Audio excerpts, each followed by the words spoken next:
Boa noite a todos e todas. Sejam bem-vindos ao nosso ciclo de debates, né? Serviço Social para Além da Quarentena.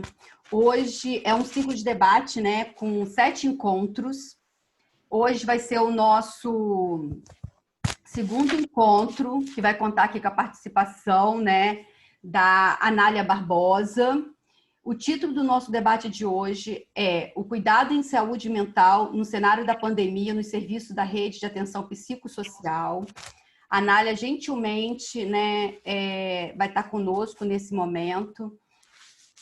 Já queremos agradecer a todas e todos que estão aqui presentes nesse segundo encontro.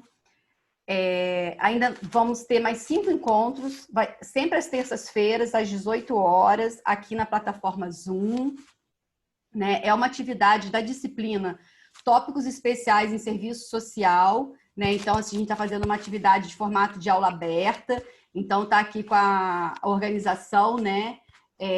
Minha, né? Professora Ana Loli, e das alunos da disciplina, a Ana Carolina Gimenez, Cristiane Viegas e a Luciane Amaral. Eu vou avisar todas vocês que a nossa atividade está sendo gravada, então, assim, eu vou pedir para que vocês permaneçam com o microfone desligado. Caso não deseje que sua imagem seja registrada, por favor, desative sua câmera. Em breve, essa gravação vai estar disponível no canal do YouTube do Departamento de Serviço Social da PUC-Rio. Então, depois a gente vai colocar aqui o link para vocês, né? Então, assim, agradecimento especial aí para todo mundo. Depois eu passo aqui os contatos. Vou passar agora a fala, né, para a Cristiane, que eu perdi a Cristiane aqui do vídeo. A Cristiane Viegas, que vai conduzir essa atividade aqui para a gente. Cris, é com você. Obrigada. Bem, boa noite a todos e todas. Obrigada por estar conosco no nosso ciclo de debate, uma atividade promovida pela professora Ana Loli, na disciplina Tópicos Especiais de Serviço Social e com a contribuição das companheiras Luciane e Ana Caroline. O tema de hoje será o cuidado em saúde mental no cenário de pandemia nos serviços de saúde da rede de assistência psicossocial.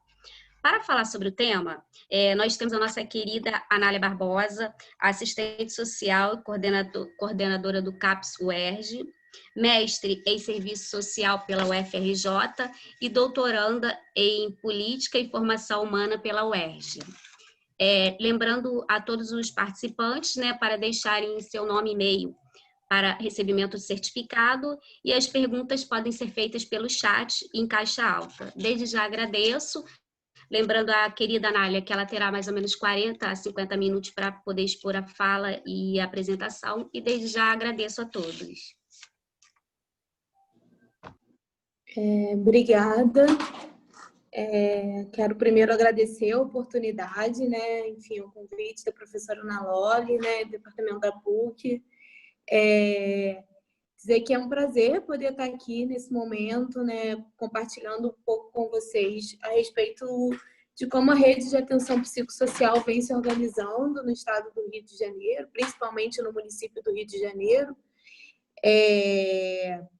Como as meninas, né, apresentaram, eu sou a Anália, né, sou assistente social de formação. Hoje, né, coordeno um centro de atenção psicossocial que fica localizado dentro da UERJ, e atende o território da 22, que é a Grande Tijuca, né? Então, são 6 bairros que a gente pega, né? Praça da Bandeira, Grajaú, Andaraí, Alto da Boa Vista, Maracanã, Usina. Um território extenso, onde nós precisaríamos, no mínimo, ter mais um CAPS, né? E um desses CAPS serem CAPS 3. Mas, enfim, o momento político que a gente vive ainda não é o melhor e não é favorável para isso, né? Então, a gente também vai produzindo dados para ampliação da política pública. Falo de um lugar, né, que quero dizer que de um lugar de servidora da UERJ, né? Então, isso também me coloca num outro lugar quanto trabalhadora dessa política pública. Não é uma realidade de todos os CAPs do Rio de Janeiro, né? Há CAPs, e a maioria, com contratações de OS. O nosso CAPS ele é feito, coordenado, né, e conduzido por servidores da UERJ. Então, quero dizer que algumas colocações que eu falo aqui é por conta do que eu falo e faço aqui, né, e algumas provocações que eu trago é também por conta desse lugar de trabalhadora, concursada, pública, e um lugar que hoje, na atual conjuntura política, é privilegiado, né? Então, acho que é importante ressaltar isso, né, ainda mais para alunos, qual é o nosso papel também de militância cotidiana para a construção e continuidade das políticas públicas hoje ofertadas na nossa sociedade. Vocês conseguem fazer a apresentação aí? Eu que passo? Eu posso passar para você. Você quer compartilhar a tela ou eu posso compartilhar? É porque eu estou no celular, então tá, eu compartilho. Eu te agradeço. Tá ótimo, Ana. Então, vamos lá, né? Para a gente poder avançar na discussão. Bom, para a gente poder falar de saúde mental, né? E aí poder chegar no atual cenário da pandemia, a gente precisa antes fazer um resgate de como é que a gente chega na constituição de uma rede de atenção psicossocial, né? Você pode passar, por favor? Então, é importante a gente trazer como marcos históricos, né, que a gente tem na reforma, né, e na atual conjuntura da política pública de saúde mental. A gente tem, antes da reforma, né, um cuidado que ele é centrado, né, nas internações em hospitais psiquiátricos, centrado no isolamento, né, e numa lógica de instituições totais. E que, por si só, traz a questão da violação dos direitos humanos. Então, quando a gente pensa em pandemia, e aí a gente vai pensar também num período de isolamento, né?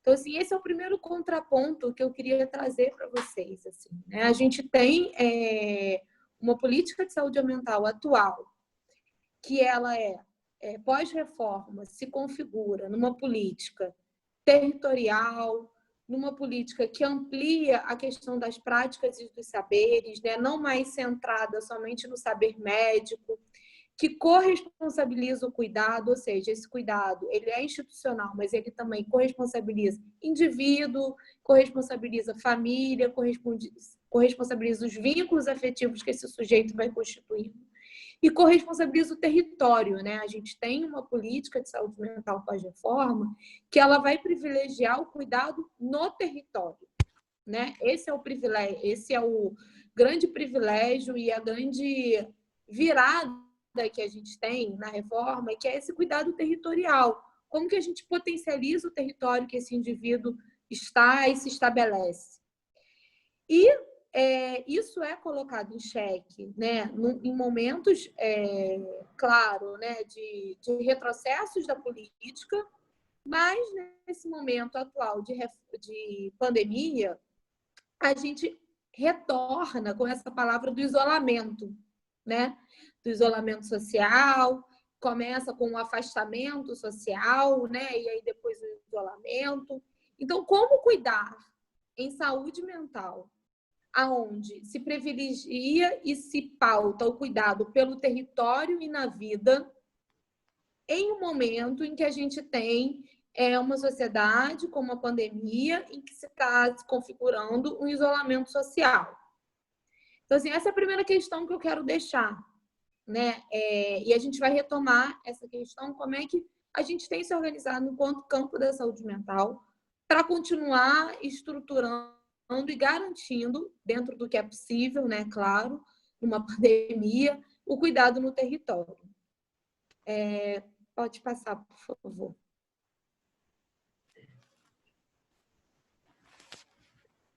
Então, a gente, só a título de alguns marcos, né, eu acho que esse não é o objetivo principal da aula, mas eu acho que a gente não pode falar de saúde mental sem falar dos marcos que a gente tem, né? A gente tem em 70, né, um amplo processo de mobilização de redemocratização do país, né? Em 78, a gente tem com isso a criação dos movimentos dos trabalhadores da saúde mental, e é importante dizer que muito do que a gente tem hoje constituído na saúde mental, ele é fruto da luta dos trabalhadores e também dos familiares e usuários, né, da saúde mental. E na década de 80, né, a gente tem o primeiro CAPS, que é localizado em São Paulo. Em 87, a gente vai ter uma conferência, né, de saúde mental, que ela é uma conferência que já tem o marco e a clareza de que, por uma sociedade sem manicômios, de que não é possível cuidar em manicômio, de que não é possível cuidar dentro de uma sociedade, dentro de uma instituição total, né? Em 89, a gente tem a lei do Paulo Delgado, né, que ele vai apresentar um projeto de lei, depois ela se torna uma lei, que é a lei que configura, né, a atenção psicossocial, configura o CAPS como lugar de cuidado. Em 2000, e aí para vocês só terem uma ideia de um gap que a gente tem de 89 até 2001, fruto de muitas lutas, a gente consegue redirecionar o modelo assistencial em saúde, ou seja, a gente consegue configurar e garantir a existência de centros de atenção psicossocial quanto lugares substitutivos do cuidado, né? Ou seja, os CAPs, eles substituem o cuidado em instituições totais, eles substituem os manicômios. Então, a gente tem um processo longo aí de retiradas de pessoas de instituições totais de longa permanência, né? A gente tem pessoas que estavam 30, 20, 15 anos, uma vida internado em instituições de longa permanência. E a gente tem, em 2010, né, a portaria que vai estabelecer a rede de atenção psicossocial, que ela vai se configurar conforme a sua complexidade. E aí, né, incluindo a atenção básica, né, e outros níveis de complexidade, quanto também cuidar, promotores de cuidado no sentido da atenção psicossocial. Pode passar, por favor? Então, assim, só para vocês, né, terem uma clareza da linha do tempo, a gente tem, então, né, em 87, como eu falei, uma conferência nacional, a gente tem em 88, né, a Constituição Federal e aí o SUS, né, colocado como sistema único. A gente vai ter na década de 80, né, as conferências e em 2001 a Lei 2016, só para vocês terem um pouco clareza da linha do tempo. Passando, né, é importante dizer que a gente tem, se a Ana puder passar, eu agradeço. A gente tem como eu falei para vocês, a desinstitucionalização de pessoas de longa permanência, né? Em 2003, a gente tem, em 2002, na verdade, a redução dos leitos psiquiátricos. Em 2003, a gente tem um programa de volta para casa, que ele existe até hoje, né? Que é um programa que é um incentivo para que essas famílias tenham condições de receber pessoas, né, que ficaram longa permanência internadas em hospitais psiquiátricos. E a gente vai ter a implementação de alguns programas que vão garantir a desinstitucionalização dessas pessoas de longa permanência. A gente tem uma expansão dos serviços que são as residências terapêuticas e uma expansão dos CAPs, né? As residências terapêuticas são para essas pessoas que ficaram em longa permanência institucionalizados e que perderam e romperam todos os seus vínculos familiares e comunitários. Então, o Estado tem um compromisso com essas pessoas do retorno delas ao convívio em sociedade, né? Então, por exemplo, no CAPS UERJ, nós temos 5 residências terapêuticas, cada uma com entre 6 a 8 moradores, dependendo da complexidade, com cuidadores e uma equipe multiprofissional que acompanha e oferta o cuidado a essas pessoas. Temos pessoas nas nossas residências que ficaram 20 anos, 30 anos internadas em manicômios, né? Eu sempre gosto de trazer isso, porque a gente, quando fala da saúde mental, a gente costuma falar somente de um sofrimento atual, né? E é preciso resgatar o sofrimento histórico, de pessoas que passaram vidas internadas em manicômios, né, retiradas do convívio social. E qual é a nossa responsabilidade quanto sociedade, quanto trabalhadores, com essas pessoas?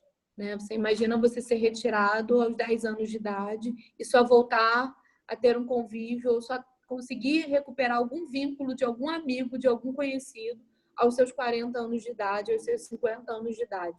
O que acarreta com isso também um aumento enorme, né, de doenças físicas, pessoas que passaram anos tomando doses altíssimas de medicação, né, sem dizer outras interferências no corpo, como violências tanto físicas quanto estruturais, no sentido macro e micro. Então, falar de saúde mental, né, e falar da política de saúde mental a gente também resgatar o histórico que a gente tem com algumas pessoas, né, e com alguns indivíduos da nossa sociedade que sofreram toda essa perversidade de viverem institucionalizadas grande parte da sua vida, ou melhor, maior parte da sua vida, né?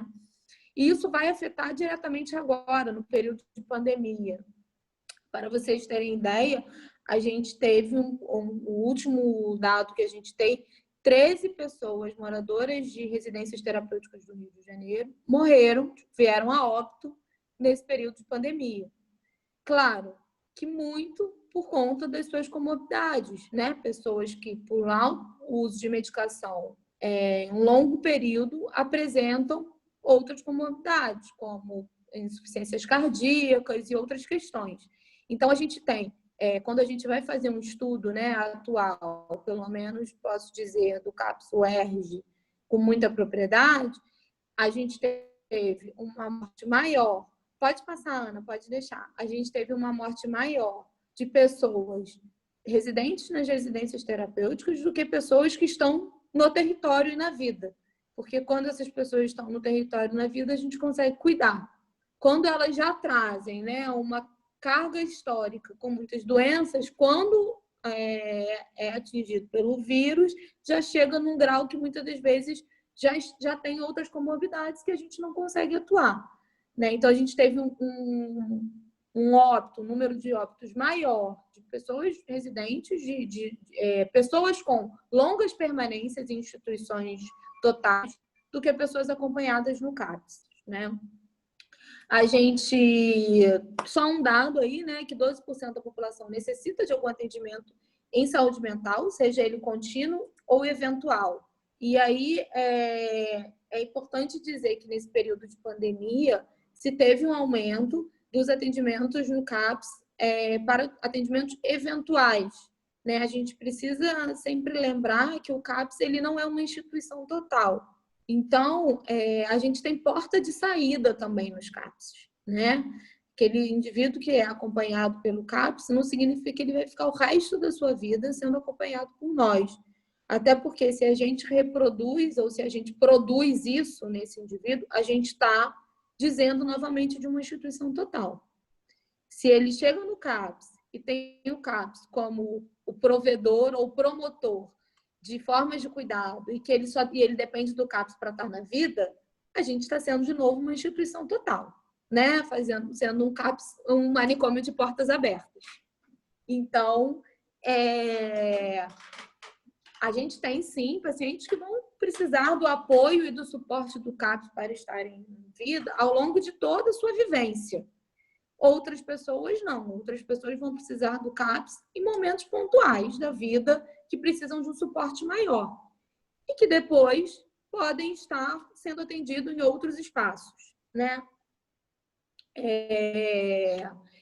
Mais de 6%, né, da população apresenta algum transtorno psiquiátrico grave, né, decorrente do alto de uso e outras drogas. E aí, nesse território que eu disse para vocês que o CAPS-UERJ cobre, a gente tem um CAPS-AD, que é o CAPS Mané Garrincha, né, que vai atender parte dessa população. E 3% aí sofre com transtornos mentais severos e persistentes, né? Que em sua maioria é o público que chega até o CAPS e que vem com essa demanda. E aí, para isso, né, é preciso a gente pensar qual é a diferença de sofrimento para cuidado, né, e de sofrimento para doença. Ana, se puder passar, né, o sofrimento ele vai emergir em qualquer pessoa, né, na sua complexidade, e vai denominar e vai ser caracterizado com alguma doença, como uma doença, né? Então, assim, o sofrimento ele é fruto de uma vivência, de ameaças de ruptura de autoridade que aquela pessoa tem ou de alguma identidade que aquela pessoa se encontra. E a doença ela é uma descrição disso. Por que eu estou dizendo isso? Porque muitas das vezes, e na história dos CAPs a gente tem isso, que o CAPS era somente para cuidar de psicótico, ou que o CAPS só atende psicótico ou neuróticos graves. E com o avanço da política, né, e com o avanço das portarias, e com o avanço das discussões, com o avanço do trabalho das equipes disciplinares, o que a gente vivencia hoje é que o CAPS ele é um local para dentro de qualquer pessoa que esteja em sofrimento e precise de suporte para estar na vida. A doença, ou seja, a descrição desse sofrimento que essa pessoa tem, não é o que caracteriza o suporte para estar no CAPS. O que caracteriza a necessidade dela estar no CAPS é o tamanho do sofrimento dela e o tamanho da necessidade de suporte que ela precisa para enfrentar o seu cotidiano de vida. Então, a gente, nesse período de pandemia, a gente tem um aumento considerável de tentativas de suicídio, né, de pessoas com ideações, tentativas e ideações, né, de suicídios, e transtornos de personalidade, né, assim, borderline, outras características que vão estar ali no limiar de um sofrimento muito grande, né, e aí que algumas pessoas vão para uma discussão do senso comum, de que essas pessoas estão manipulando, estão chamando atenção, né? Vocês já devem ter escutado isso nas vivências de vocês, nas famílias de vocês, alguém com algum sofrimento, e a gente mas está manipulando, quer usar, quer chamar atenção. E a gente viu que nesse momento de pandemia, né, e com esse isolamento, esse sofrimento ele emergiu, assim, né? Ele aumentou consideravelmente de pessoas que não conseguiram lidar com suas questões, sejam pessoais, sejam com questões da própria convivência, né? Porque a gente tem um aumento da convivência familiar ali, em núcleos, às vezes, muito pequenos, sejam pequenos em números ou sejam pequenos em espaços, né? Muitas pessoas concentradas no mesmo espaço. Então, o CAPS ele é porta aberta para poder atender qualquer pessoa que esteja em sofrimento e não consiga lidar com suas questões. Mas ao falar de sofrimento, né, podendo passar, a gente precisa falar de cuidado, porque não basta a gente dar uma descrição para esse sofrimento ou a gente identificar um sofrimento se a gente não cuidar, né?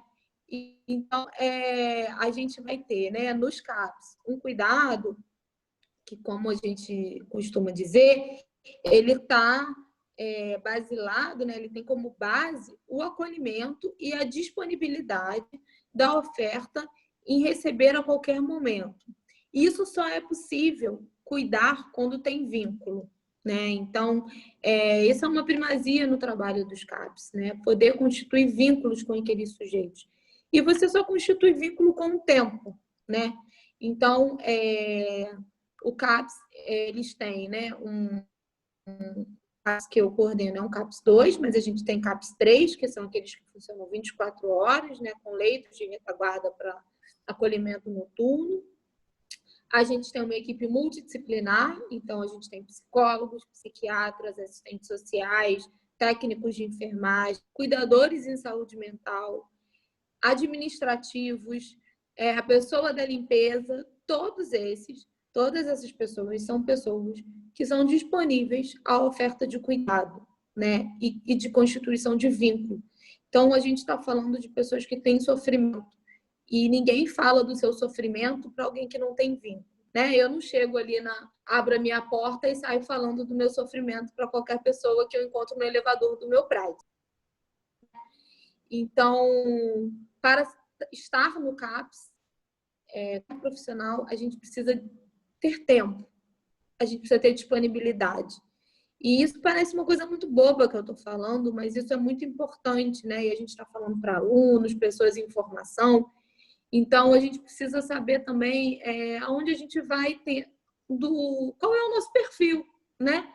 Estar no CAPS demanda, às vezes, horas de escutas, horas de acolhimento, né?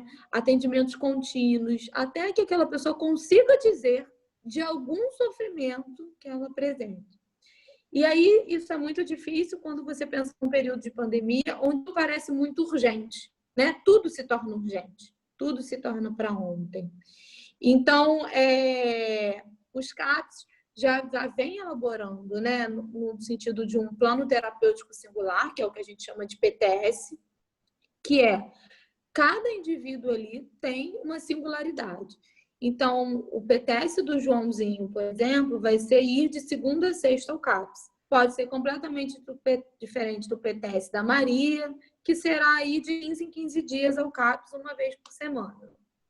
Então, cada indivíduo vai demandar um tipo de plano terapêutico, né, o projeto terapêutico singular, para que a gente consiga construir estratégias de intervenção. Outra coisa que é importante dizer, que isso afeta no período de pandemia, é que as atividades no CAPS, elas são constituídas, em sua maioria, em atividades coletivas. Por quê? Porque o objetivo do CAPS é apoiar para que esses sujeitos estejam na vida. E a gente consegue entender, né, na construção e no avanço da saúde mental, que muito desse sofrimento se perpassa, tem algo que é do indivíduo, que é individual, mas tem muito que é do coletivo. Né? Tem um sofrimento ali que ele é comum, que ele perpassa por todos.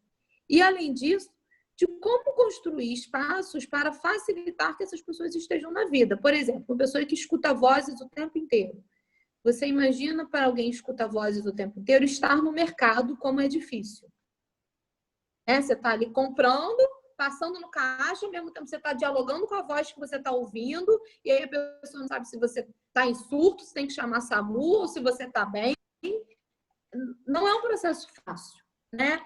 Então, os coletivos, os espaços coletivos são, não sei se eu vou usar a melhor expressão aqui, mas vou tentar trazer isso, são micro-reproduções do que é estar em sociedade. Então, é nesses espaços pequenos, coletivos, que eles vão também se apoiando e construindo laços e se fortalecendo para estar no convívio maior em sociedade.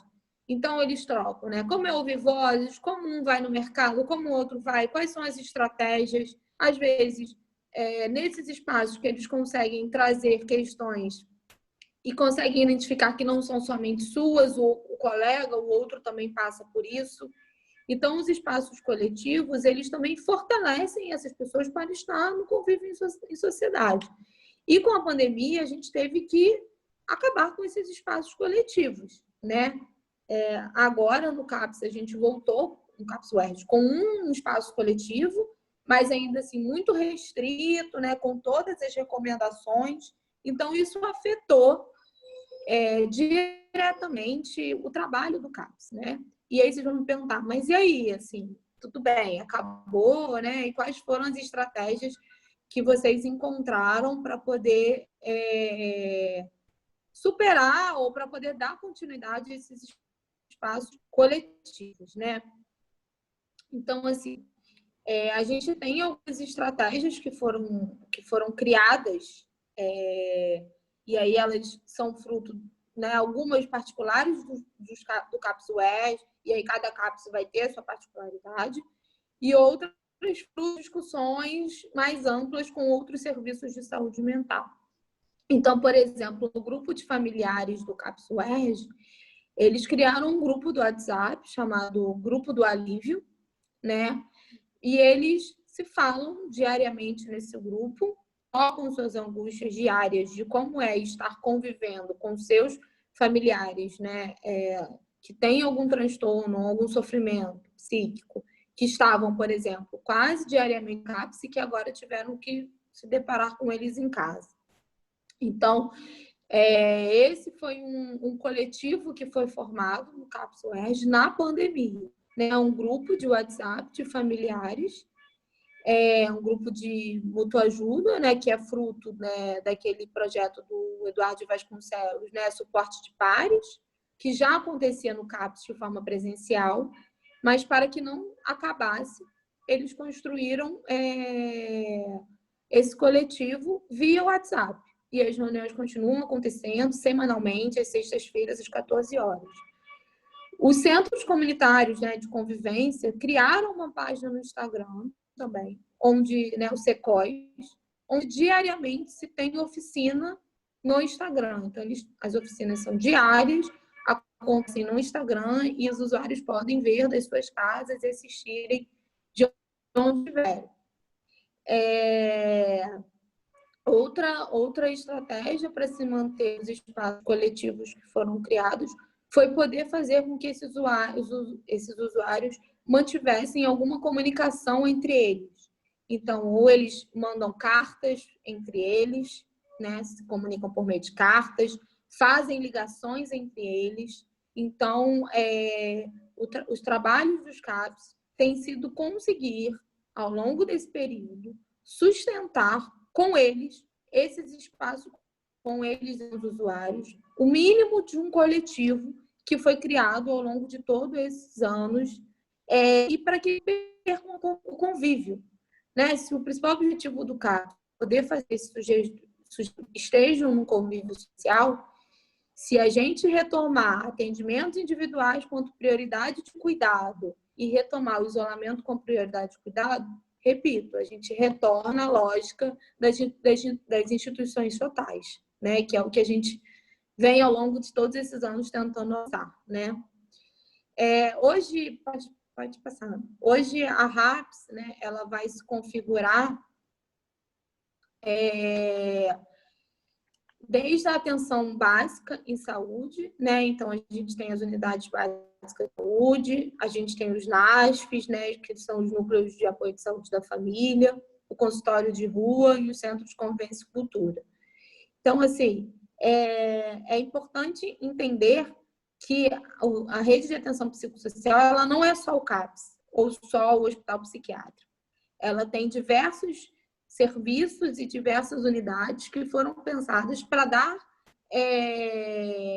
atendimento e dar contorno a toda essa totalidade que uma instituição total aparentemente daria, né? A gente tem os CAPs, né? A gente vai ter as unidades de urgência e emergência, que são o SAMU e as unidades de 4 horas, né? As UPAs e os pronto-socorros.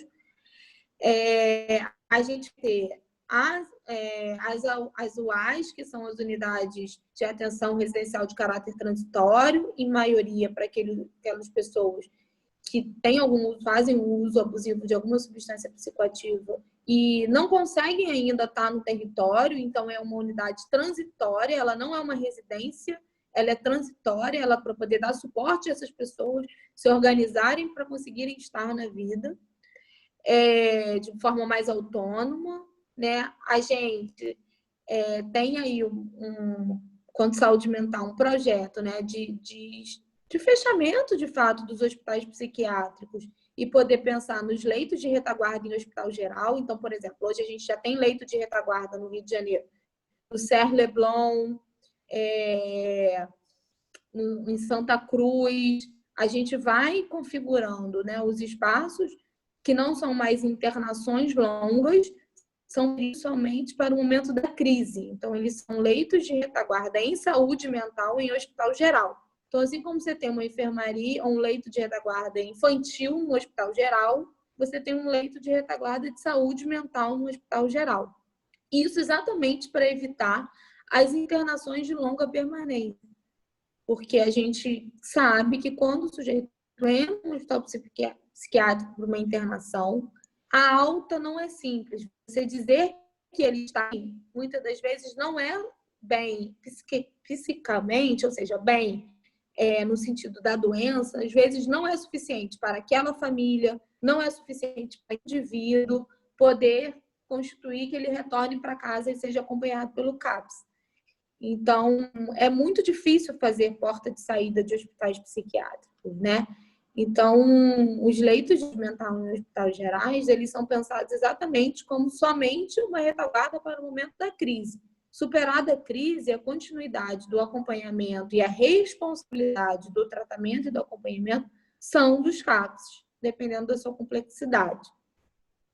Aí, como eu falei, né, a gente tem as estratégias de DESINS, que são os serviços de residência terapêutica, os planos de volta para casa, e a gente tem também as estratégias de reabilitação psicossocial, né, que também é um mandato aí da saúde mental, que é pensar nas iniciativas de geração de trabalho e renda e o fortalecimento do protagonismo de usuários e familiares, né? Então, assim, o próprio grupo, né, de suporte de pares é um fortalecimento do protagonismo dos usuários e familiares, ou seja, que esses sujeitos, com seus protagonismos de vidas e com seus sofrimentos, consigam achar caminhos para estarem na vida.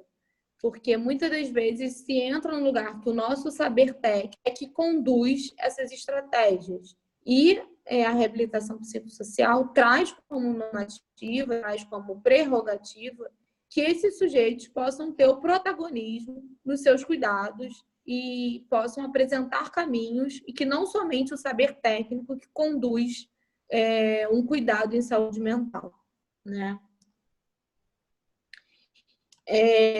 Então, assim, né, tentando avançar, porque eu estou com medo da hora,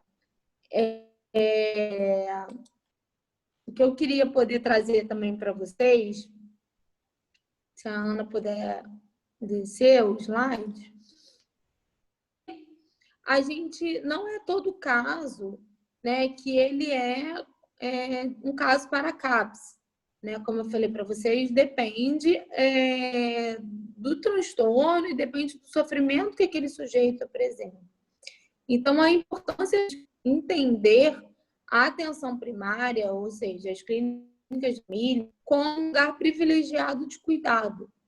Então, uma das questões também que a pandemia, né, nos mobilizou e fez com que os serviços dos CAPS avançassem, é nessa aproximação à atenção primária. Então, muitos serviços, né, saíram do CAPS e foram e passaram a atender lá na ponta, lá na atenção primária, lá na unidade básica de saúde. Poder sair do seu equipamento, estar mais no território, entender mais a vivência desses sujeitos, poder estar mais próximos, porque tem uma coisa da locomoção que ficou muito difícil nesse período de pandemia. Né? Por exemplo, eu estava falando para vocês do CAPS UERJ, que fica situado ali na Marechal Rondon, próximo ao UERJ, e eu atendo pacientes, né? Nós atendemos pacientes que moram no alto da Boa Vista. Como num período de pandemia, garantir a locomoção desse sujeito, e aí eu não estou falando de pessoas que têm dinheiro para pagar um Uber, ou que têm um carro. Estou falando de pessoas que precisam pegar 2 ônibus para chegar no CAPS. Estou falando de pessoas que estão em algum sofrimento, que têm dificuldade de autonomia. Às vezes, quem cuida é uma mãe idosa, e aí a mãe idosa não tem como levar, não tem como pegar o ônibus. E aí, a gente para de atender? Né? Então, uma das estratégias foi que, então, o CAPS fosse até a unidade de saúde mais próxima. Que, ao invés, né, do sujeito ter que fazer essa locomoção, que nós, quanto profissionais de saúde, fizéssemos essa locomoção. Entendendo que nós temos uma garantia mínima aí de alguns, né, EPIs, e aí é mínima mesmo, e que a gente tem uma organização maior de vida. Né? A gente consegue lembrar de passar o álcool em gel toda hora. Né? Aquele sujeito, às vezes, não consegue nem entender como é que é usar máscara. E aí vamos pensar em outras coisas. Como é usar máscara para alguém que é psicótico, que é altamente invadido. Né? Assim, um som às vezes invade aquela pessoa. Como é para ela colocar uma máscara? Então, tem vários fatores aí da pandemia que vão interferir na vida dessas pessoas e que a gente, quanto CAPS, precisou se organizar quanto profissionais e poder entender quais são os nossos limites e quais são os limites desses sujeitos. E uma das coisas que a gente entendeu é que nós tínhamos uma organização maior para poder estar mais próximo no território do que esse sujeito chegar até nós, né? Então, e com isso, se avança também, inclusive, ao entender que ao identificar que muitas pessoas não precisam estar no CAPS, podem estar sendo acompanhadas na unidade básica de saúde com o suporte da equipe do CAPS, a equipe da unidade básica de saúde, que também tem uma dificuldade pelas suas trajetórias profissionais e pela uma academia que ainda é muito endurecida e enrijecida, de lidar com o sofrimento mental. Mas pensar em agendas de matriciamento, ou seja, ação para esses profissionais, né, poder estar mais próximo, a pandemia trouxe isso para a gente. Como a gente se aproxima das unidades básicas de saúde e não centraliza somente esse cuidado CAPS, tanto quanto equipamento, quanto profissionais que detêm o saber sobre como cuidar em saúde mental, né? Então, eu acho que a pandemia ela tem o seu cenário difícil, mas tivemos muitos avanços também ao pensar no cuidado em saúde mental. Assim, eu acho que a gente tira disso tudo, né? Pelo menos posso falar quanto profissional de saúde mental e quanto coordenadora de um serviço, muito mais no cuidado do que impossibilidades, né? Acho que as impossibilidades foram postas e a gente teve que pensar às vezes em cima delas, né? E aí, assim, só para o próximo, e aí, assim, não vou conseguir avançar nos outros slides por conta do horário, mas não queria fechar sem antes poder trazer isso, assim, né? Uma estratégia também que a gente encontrou foi o cuidado por meio de contatos telefônicos, né? Assim, o telefone é um grande instrumento para a manutenção do cuidado em saúde mental. E aí, o que eu queria compartilhar com vocês é um pouco de como que a gente, muitas das vezes, na nossa atuação profissional, limita a habilidade e a potencialidade do outro. E como que a pandemia trouxe isso, assim, né? A gente achava que a gente só podia atender 20, ou que se aquela pessoa ficasse 2 dias sem ir no CAPS, ela ia morrer, ia acontecer qualquer coisa na vida dela. E a pandemia trouxe para a gente que não. E as pessoas dependem do suporte do CAPS para dar na vida, mas esse suporte ele pode ser feito de várias maneiras. Inclusive, somente saber que o CAPS existe. E se eu precisar, eu sei aonde pedir socorro. Nos mostrou também que essas pessoas fazem vínculos na vida, né? Elas têm vizinhos, elas têm amigos, e se elas não têm telefone, o vizinho tem, o amigo tem, o cara da padaria tem. Nos mostrou que nós não somos os únicos que cuidamos, né? Que a gente tem uma rede extensa de cuidado. E também nos trouxe a possibilidade de pensar como é cuidar com outros serviços, né? Assim, como que não reproduzir uma instituição total, porque o campo da saúde mental, ele nos convoca o tempo todo e para um campo de um cuidado na sua totalidade. Então, porque a pessoa é psicótica, eu preciso dar conta dela, da família, do benefício, da crise, e o quanto que a gente não dá conta disso sozinho, né? E aí, alguns exemplos, por exemplo, no CAPS a gente tem café da manhã, almoço e um lanche da tarde. Agora nós já retornamos com almoço, mas tem 2 meses, 1 mês e meio que retornamos com almoço. Durante um longo período ficamos sem. Pensamos, bom, as pessoas vão morrer de fome, né? O que vai acontecer? Porque a gente tem gente que só almoça de segunda a sexta, sábado e domingo não tem o que comer em casa. Conseguimos fazer uma parceria com o CREAS, onde essas pessoas iam tomar café da manhã no CREAS, porque o CREAS continuou ofertando alimentação exatamente por atender uma população em situação de rua. E os nossos usuários conseguiram chegar no CREAS. E ao chegar no CREAS, hoje conseguiram ter acesso a benefícios que não conseguiam porque o CAPS a gente não é a política de assistência, a gente é a política de saúde. Então tem o nosso limite ali até do saber, né? Conseguimos parcerias com ONGs locais para doação de cestas básicas. Então, hoje a gente tem pessoa que, mesmo ofertando almoço no CAPS, diz, Anália, não preciso mais vir Porque eu fazia oficina de culinária aqui antes, aprendi a fazer o arroz, e agora tem a cesta básica e eu prefiro comer em casa o meu arroz. Não quero comer essa comida. Então, o quanto que, ao também ficarmos ali, né, no nosso campo, isolado, né, no nosso... E aí, óbvio que a gente não faz isso, gente, por um descuido ou por uma negligência com o fazer profissional. Não é isso, é porque o cotidiano é assoberbado mesmo, assim, não param de chegar pessoas. Então, a gente acaba não se deparando com essas outras necessidades, né? Então, a pandemia, quando ela nos para e nos dá esse choque de realidade, ela também nos possibilitou rever e refazer o nosso cotidiano profissional.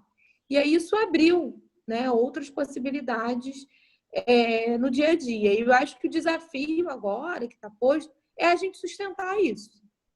Que isso não seja somente na pandemia, né? Sustentar a permanência dessas redes que se abriram, dessas autonomias que esses sujeitos construíram, desses vínculos que foram estabelecidos, né? Então, enfim, acho que era um pouco disso que eu queria falar.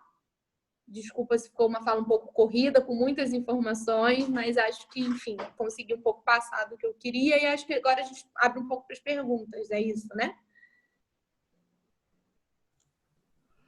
Obrigada, Nália.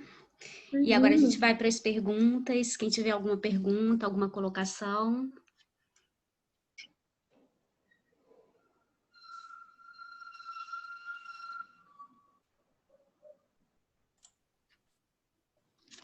Eu acho que tem umas aqui no chat, né? Que eu tô vendo, né? Só um momentinho. É porque, assim, a Cris está aqui.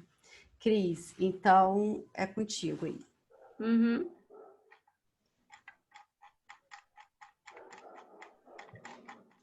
Posso começar por uma antes de começar aqui no chat? Sim. Então, eu gostaria de saber, eu até anotei, qual seria o maior desafio hoje na rede de atenção psicossocial no cenário de pandemia? Aquele, assim, desafio que engaja.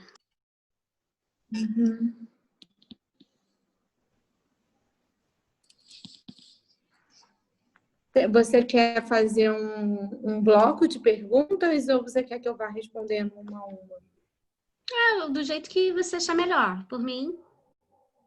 Eu acho que você podia fazer um bloco, porque aí eu tento um pouco ir linkando as questões. Acho que ok. talvez seja melhor, até para não ser repetitivo. Tá. Porque pelo que eu vi aqui das perguntas, tem alguma coisa que linka aí entre vocês. Tá legal, só um minutinho só. Tá.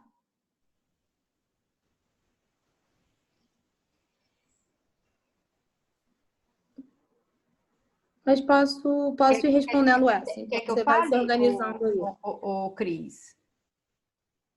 Não, ela vai se organizando e eu respondo ela, essa questão do desafio. É porque eu fiquei prestando realmente atenção na sua fala e não fiquei tanto focada no chat. Aí... Sim. Então, eu acho que assim, o maior desafio hoje posto para a rede de atenção psicossocial, né, nesse período de pandemia, é a gente garantir a continuidade do trabalho no território, né? Garantir uma rede que se comunique, que se fale, evitar internações, né? Garantir um CAPS com portas abertas agora. A gente está dizendo assim de um trabalho que ele tem uma direção, né? Uma direção multiprofissional, uma direção intersetorial. Agora, dentro do cenário político que a gente vive, né, da sociedade, ele é um cenário que ele pede completamente o oposto da gente. Ele tem pedido isolamento, ele tem pedido famílias que estão muito cansadas e que pedem internações. Então, se os profissionais, né, não tiverem clareza das suas direções dentro do serviço e se a gente não conseguir garantir a continuidade por meio de tecnologias, sejam duras ou sejam leves, de um trabalho no território, num trabalho de parceria, né, um trabalho que envolva judiciário, política de assistência, saúde, enfim, a gente tem uma grande possibilidade e tendência a ir atendendo aos desejos e às demandas da sociedade. Então, acho que o grande desafio hoje, e profissionais que estão altamente sobrecarregados, cansados, que também possuem seus sofrimentos, que também estão numa pandemia, né, que também perderam suas possibilidades de convívio. Então, eu acho que o grande desafio hoje é a gente poder todo dia relembrar qual é o nosso compromisso quanto profissionais e quanto pessoas da saúde mental, né?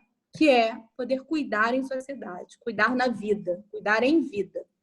Então, acho que o grande desafio é esse, todo dia a gente poder lembrar disso, porque assim, todo dia somos convocados a ter uma outra direção de trabalho, né? Então, esse para mim é um grande desafio, assim, a gente se lembrar e poder em algum momento parar e dizer, não, peraí, o trabalho no território tem que continuar, não dá para a internação ser primeira opção. Para mim, esse é um desafio assim, grande.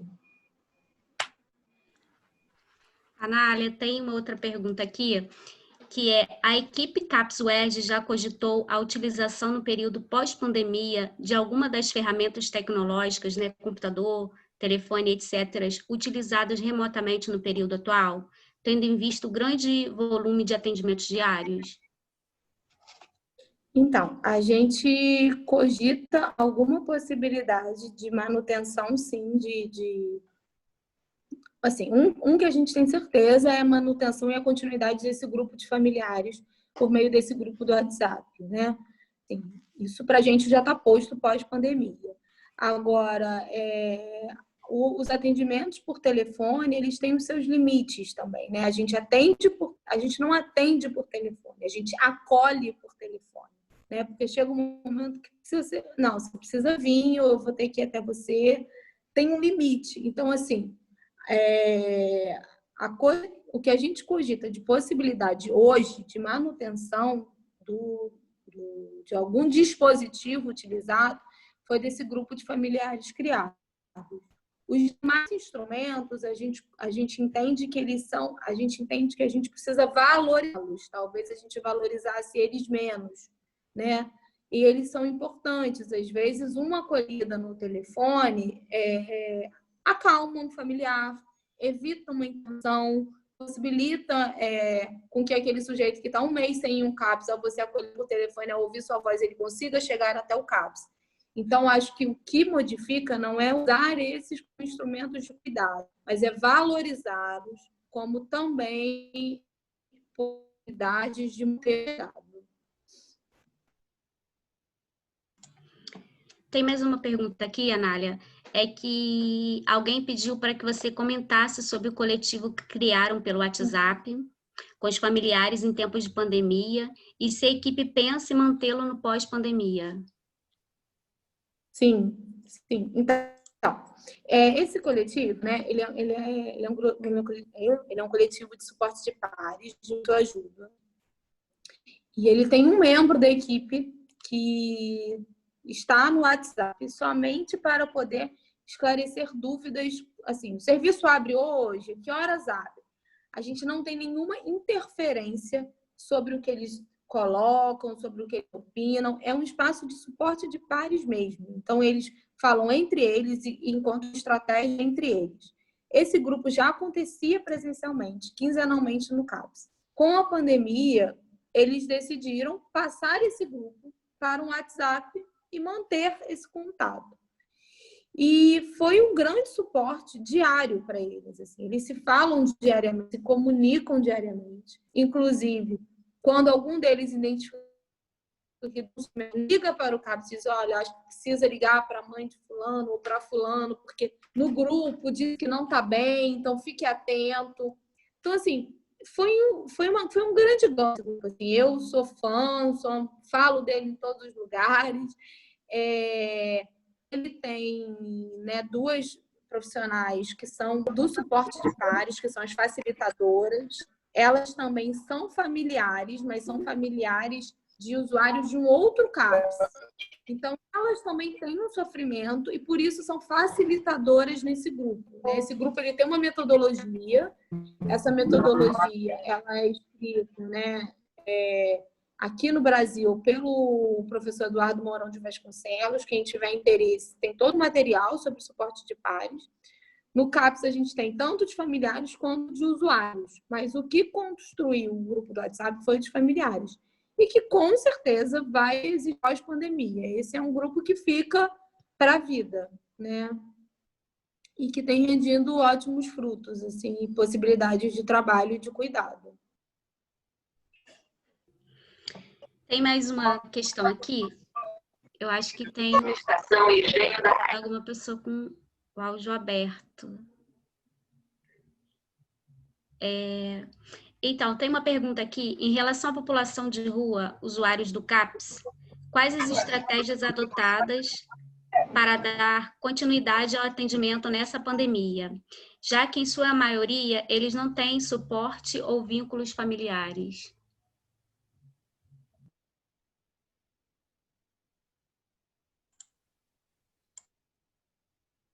Anália, seu microfone está fechado. Desculpa. Então, é importante dizer assim, que o CAPS ele não parou em nenhum momento na pandemia. Assim, a gente não fechou nenhum dia. A gente continuou aberto, continuou atendendo. Mas, claro, a gente teve que atender com todas as prerrogativas que foram postas para os atendimentos e com o fim dos coletivos. Então, assim, uma das coisas, inclusive, que a gente tirou quanto estratégias isso foi quem são aqueles usuários que precisam continuar vindo diariamente ao CAPS, né? E aí, claro, né, situação de rua, pacientes com menores vínculos familiares e comunitários, pacientes que tinham maior vínculo com o CAPS e que a gente sabe que se desorganiza mais rapidamente. Então, como eu falei para vocês lá do plano terapêutico singular, a gente tinha um terapêutico singular que era para cada um, né? E aí veio a pandemia, a gente teve que adaptar o plano terapêutico singular pandemia. Então, só que, por exemplo, a gente tinha pacientes que almoçavam no CAPS, né? Em situação de rua, a gente não teve comida. Então, como eu disse para vocês, qual é o lugar do CREAS? Vamos nos aproximar do CREAS. Vamos pensar o que a rede local está ofertando. A gente tem que ir uma rede local que está ofertando quentinhas na rua. Vamos fazer contato, então, para poder ver qual a possibilidade de refeições para os nossos usuários. Então, a gente teve que repensar os projetos terapêuticos singulares. Só que, ao repensar esses projetos terapêuticos singulares, eu podia aqui falar para vocês de várias impossibilidades que a gente encontrou. Mas prefiro falar das potencialidades, porque eu acho que é isso que dá sentido para o trabalho. As potencialidades foram a gente poder se deparar com uma rede ampla de cuidado. Foi a gente poder ver que, então, vamos estar na rua com você. Foi poder ver que esse sujeito tem uma rede de cuidado na rua também, e é na padaria que ele almoça. Então, assim, ele, né, vou dar um exemplo aqui, teve um usuário para a gente pedir. Então, você pode ir lá e explicar na padaria que não dá para jantar mais, que eu preciso almoçar lá também, porque não está tendo mais comida no CAPS? Como é que é esse nosso lugar também? Porque assim, não basta a gente ser serviço que está ali para receber, a gente também dá voz para esses sujeitos. Às vezes a gente precisa emprestar a nossa voz para eles. Então vamos lá. E aí a gente foi com ele na padaria, né? E colocou a situação. E aí pronto, essa padaria, durante todo esse período, até 1 mês e meio atrás, enquanto não tinha comida, se disponibilizou a dar a refeição para essa pessoa. Então, como que a gente também vai se colocando num outro lugar de cuidado? Que não é somente de receber ele lá no CAPS ou atender numa equipe multi, mas também se disponibilizar a estar com esse sujeito no território, na vida, nas suas dificuldades, de poder emprestar nossa voz. Às vezes a gente não precisa falar nada, é poder estar junto com ele, porque eles tiveram que se reorganizar de uma outra maneira. Assim como nós, qualquer um de nós, teve que se reorganizar na vida, né, gente? A nossa vida se viu diante de uma outra reorganização. E precisamos emprestar a nossa fala, a nossa voz, o nosso lugar como serviço para auxiliar esses sujeitos a se reorganizarem. Então, assim, não consigo dizer para vocês uma estratégia única, porque as estratégias elas foram inúmeras a partir da singularidade e do desafio posto, né? Nem desafio, mas da dificuldade posta para cada um. né? A gente tem um usuário que tem dificuldade, ele mora com os pais, mas não tem, os pais não dão alimentação em casa para ele. Então, a gente o tempo inteiro teve que construir com essa família de que, olha, nesse momento vai ser preciso, porque senão ele vai ficar sem comer. Então, tem construções aí que elas são muito individuais, né? E cotidianas. Mas que se não tivesse o CAPS, não seriam possíveis. Então, quando eu digo para vocês, a gente aprendeu que eles conseguem estar na vida, é porque a gente entendeu que eles têm possibilidade de fazerem arranjos e rearranjos na vida. Ao mesmo tempo, isso não é possível sem o suporte do serviço. Então, sair desse lugar somente do receber, de somente estar ali fisicamente e poder estar com eles de um outro jeito nos seus cotidianos, né?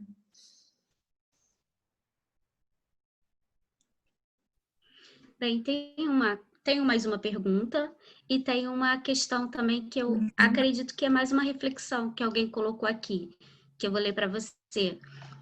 Não é difícil cairmos numa prática de instituição total, pois enfrentamos dificuldades em vários quesitos de RAPs e se não sistematizarmos e refletirmos nossas atividades diárias, nossa prática, se não implicarmos o outro, se não convocarmos para compartilhar, caso a gente caia nessa, sim.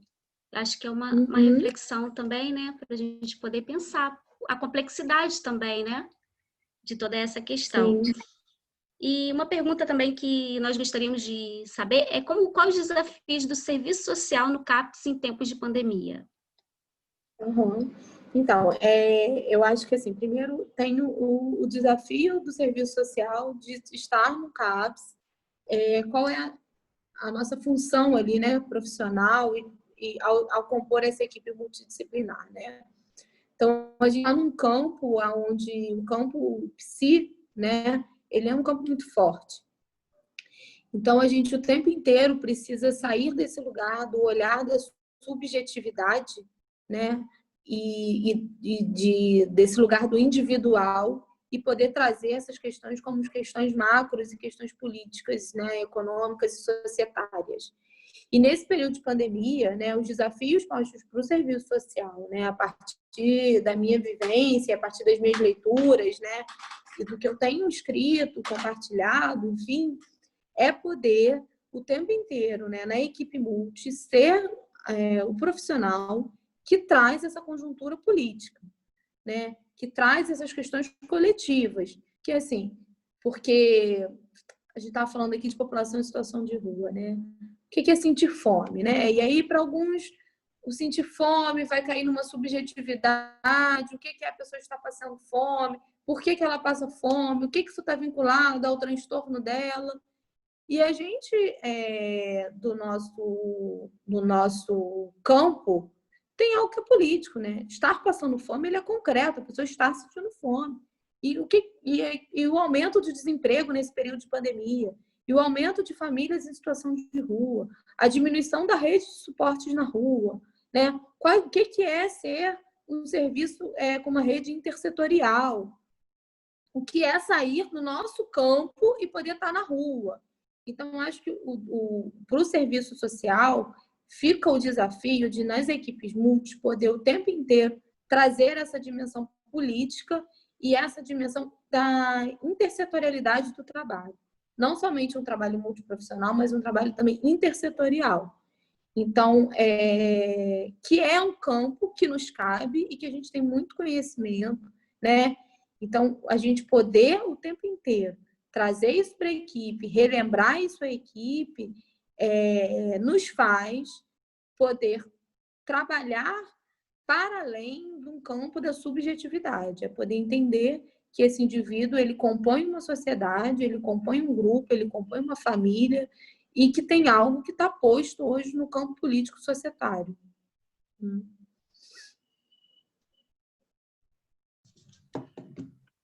Mais alguma questão? Acho que tem mais uma pergunta aqui que eu vi. Como é que estão os atendimentos? Alguma coisa. Tem uma aqui que quais são as mudanças que você percebeu no seu trabalho antes e agora durante a pandemia? Os atendimentos têm sido como? Quais as maiores mudanças, né, em relação agora durante a pandemia? Então, eu acho que as maiores mudanças é você poder Acho que tem várias mudanças, gente, assim, né? A pandemia muda a vida de todo mundo, mas eu acho que é você poder... a maior mudança que eu sinto é um pouco a questão da diminuição né, de ter findado com o trabalho coletivo, com as atividades coletivas. Isso muda muito o caráter do CAPS, né? E aí, o grande desafio é a gente não cair nos atendimentos ambulatoriais, porque a gente já tem os ambulatórios de saúde mental para aqueles indivíduos que necessitam de atendimentos individuais. O CAPS, ele não é um lugar para atendimento ambulatorial. Ele é um lugar de suporte para esses sujeitos. Então, os espaços coletivos, eles são fundamentais. Então, isso é uma grande mudança. E aí, em paralelo a isso, poder construir outros espaços, né? Então, por exemplo, um espaço coletivo que a gente voltou hoje no CAPS é o Bom Dia. A gente não começa nenhum atendimento no CAPS, né? Na verdade, antes do almoço a gente faz, às 11 horas, a gente faz alguns atendimentos, mas às 11 horas a gente reúne todo mundo que está no CAPS, seja usuário, seja familiar, seja profissional, para uma roda de conversa, para que as pessoas possam colocar seus sofrimentos e os seus cotidianos. E aí tem algo ali que é em comum. Então, você vê que um fala da dificuldade que é estar em casa com a mãe, o outro fala que é da dificuldade que foi terminar o namoro, porque não sustentou, e aí o outro... Então, esses espaços coletivos é o que torna o CAPS um grande coletivo, né? Essas pessoas fazem laços, elas fazem amigos no CAPS, elas fazem vida, elas têm namorados, elas têm produção de cuidado ali. Então, os atendimentos hoje, eles têm permanecido. Eles têm acontecido diariamente. E aí, assim, eu não consigo dizer para vocês como têm sido os atendimentos, porque, como eu disse, cada usuário vai ter um tipo de atendimento. Tem usuário que ainda tem hoje no seu PTS ter que ir diariamente no CAPS.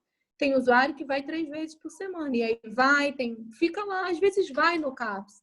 Vai no CAPS para regar o jardim, né? Vai no CAPS para poder dizer assim para mim. Eu tenho uns 4 que assim, né, são muito vinculados e vão lá para dizer assim, Anália, eu vim só para te dizer que eu estou bem. E isso dá um sentido na vida para ele, né? Tem paciente que vai para encontrar um amigo, tem paciente que vai para um atendimento com a psicóloga, tem paciente que vai para ver como é que está o pedido do benefício dele. Então, assim, cada atendimento ele tem a sua potência e ele tem a sua direção, né? Então, mas é importante dizer, o CAPS não fechou em nenhum momento. Nenhum CAPS do Rio de Janeiro fechou. Os atendimentos continuaram. E aí cada um com a sua particularidade. Se fosse uma pessoa que estivesse aqui no Maqueba agora, por exemplo, que eles estão fazendo acolhimentos noturnos, eles estão fazendo um trabalho, saiu ontem uma reportagem excelente, né? Está no Instagram do CAPS AD Maqueba, sobre o trabalho que eles estão fazendo noturno no Rio de Janeiro, né? Assim, no território deles. Eles têm saído para fazer atendimentos noturnos. Então, cada CAPS vai poder falar da sua potencialidade, do seu território e como conseguir. Anália, seu microfone fechou. Ai, desculpa. Enfim, eu falei do Maqueba, né? Então, assim, cada território... Até aí foi? Deu para falar do CAPS Maqueba? Sim. Cada território vai construir o que é possível ali naquele território. Que tipo de atendimento que é possível ofertar, né? Então, assim... a gente teve um artigo, né, que a gente escreveu, eu e a Ana Procópio, para a coletânea, né, da pandemia da PUC, e a gente um pouco descreve lá como é que está a particularidade do CAPS UERJ, né? Mas, assim, cada CAPS vai um pouco se organizando da sua maneira, porque os territórios são muito diferentes, né? Eu não tenho como dizer para vocês que o território do CAPS UERJ é o mesmo território do CAPS da Rocinha, que é o mesmo território do CAPS enfim, Linda Batista, né? Cada CAPS vai ter a sua particularidade, a sua vulnerabilidade. Então, eu acho que cada CAPS, cada equipe multidisciplinar, em conjunto com os seus usuários, isso é muito importante. Toda essa construção que eu falei aqui com vocês só foi possível porque foi construído com o usuário. E porque eles aceitaram as ligações telefônicas, eles nos apontaram que se eles não tinham telefone, eles podiam pegar o do vizinho, eles nos apontaram que assim, por que então vocês não vêm me atender aqui na clínica da família? Por que eu tenho que ter? Todas essas construções só são possíveis porque são construídas com eles, não são construídas a partir de um saber do profissional ou a partir de um a partir de um imaginário que a gente tem. Essas construções só foram possíveis porque foram construídas com esses sujeitos, que são os protagonistas das suas histórias e dos seus cuidados. Nós, na verdade, somos um suporte nesse cuidado. O protagonismo é deles, né? E aqui tem, inclusive, uma reflexão sobre isso, né? Que é importante o debate sobre a questão da linha do território e o cuidado com o usuário, né? E lembrando também que aqui no chat está o link do Para Além da Quarentena, reflexões sobre a crise, no qual a professora a Anália, perdão, tem um capítulo também falando sobre essas questões. E aí, professora Loli, passo para ela, para ver se ela... Obrigada, Cris, né, por estar conduzindo aqui o trabalho. Eu vou devolver aqui a fala para a Anália, já agradecendo, né, a participação dela aqui, mas para ela fazer as considerações finais, né? Lembrando aqui que tem vários comentários aqui no chat, né? Eu estou aqui nos bastidores ouvindo, mas também acompanhando aqui. O quanto que esse debate é importante, e também tem elogios, né?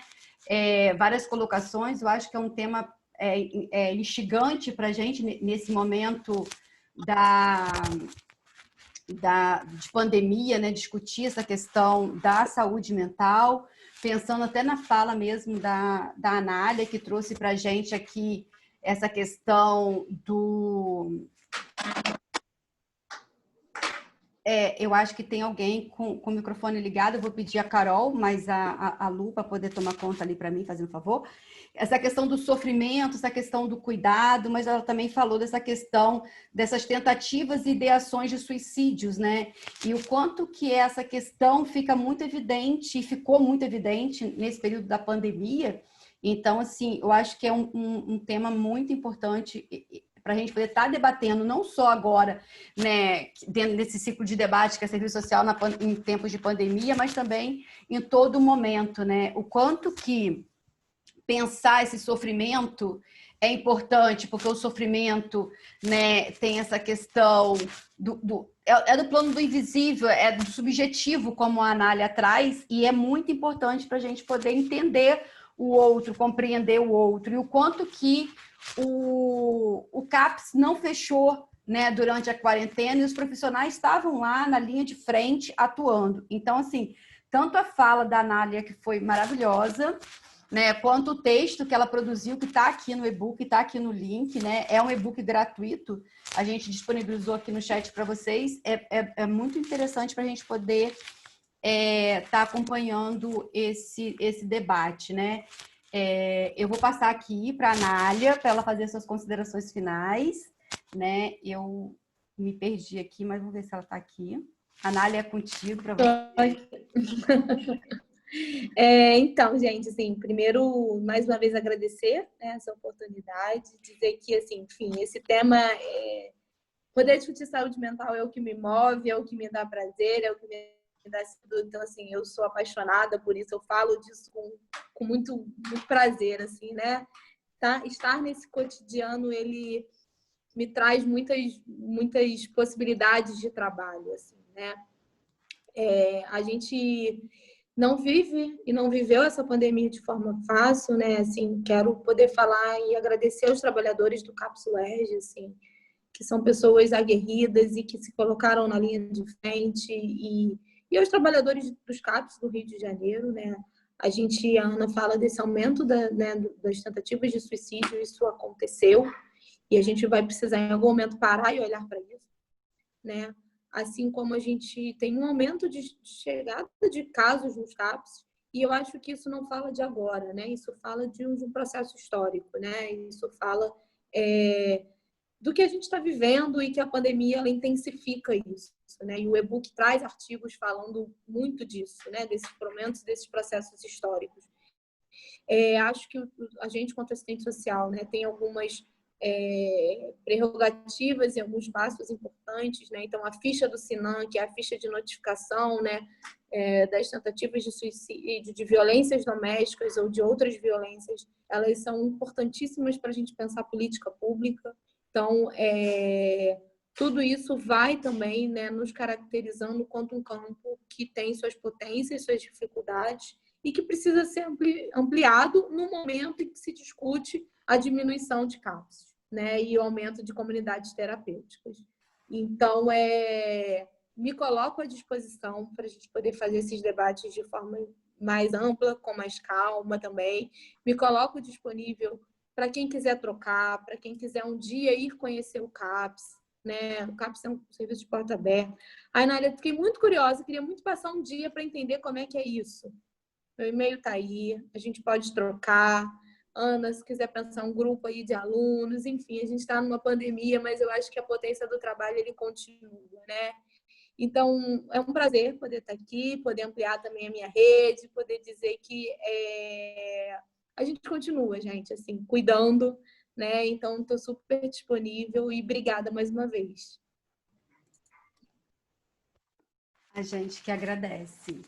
Gente, assim, eu acho que esse momento está sendo muito, muito rico, né? Do ciclo de debates, que são as nossas aulas, né? De forma aberta. O nome do ciclo de debate é Serviço Social em Tempos de Pandemia, que é o tema da nossa disciplina. Mas a gente trouxe várias temáticas, né, que perpassam no cotidiano dos profissionais e, de uma certa forma, ficou mais evidente nesse período de pandemia. Então, assim, é um prazer contar com todos e todas que estão aqui hoje participando desse debate, que por mais que seja uma forma, né, rápida tal, mas a Nália trouxe uma potência na fala, né, trouxe um debate muito importante, várias questões para a gente poder refletir. E essa disponibilidade, né, dela se colocar, de receber o nosso convite prontamente para estar aqui. Essa fala, essa reflexão vai estar disponível no canal do YouTube do Departamento de Serviço Social da PUC-Rio, que a gente já disponibilizou aqui, mas eu já estou pedindo aqui a Carol para poder disponibilizar novamente o link aqui para a gente. Agradecer, né, então, mais uma vez, a participação da Nália, né, com a gente, vai estar com a gente em outros momentos, com certeza. Foi um debate muito rico e importante para a gente nesse contexto de pandemia, para o serviço social. Aqui tem alunos, mas aqui também já tem profissionais, né, que atuam, né, em diversos espaços socioocupacionais, então isso é muito importante. Semana que vem a gente vai ter o nosso terceiro debate, né, do ciclo de debates aqui. A gente vai contar com a presença do professor Maurílio Matos, né, professor da UERJ, e o tema vai ser o trabalho de assistentes sociais na saúde em tempos de pandemia. Só então, para a gente poder finalizar, né, a Cris, quer falar alguma coisa? Posso falar? Quero deixar uma frase da Anice da Silveira para a gente refletir durante a semana. Sim. Que é necessário se espantar, se indignar e se contagiar. Só assim é possível mudar a realidade. E agradecer a Anália também pelas contribuições, a fala, pelo aprendizado, a professora também, e pedir desculpa a todos vocês se em algum momento eu errei alguma coisa, porque ficar desse lado aqui também pela primeira vez não é brincadeira, mas agradeço a todos e a todas, por todas nós, pela contribuição de todos, viu? A gente que agradece, Cris. Então, isso daqui é um ciclo de debate, mas faz parte de uma disciplina, né? Então, assim, o quanto que é importante também a gente participar dessas trocas e também construir coletivamente. Então, eu quero agradecer imensamente a Cris, que aceitou o desafio também de estar aqui na coordenação da atividade. Então, na próxima semana, a gente vai estar juntas de novo, sempre às 6 horas, tá? E semana que vem a gente vai contar aí com o desafio do trabalho do assistente social na saúde nos tempos de pandemia. Eu vou dar aqui para a gente poder fechar, mas agradecendo imensamente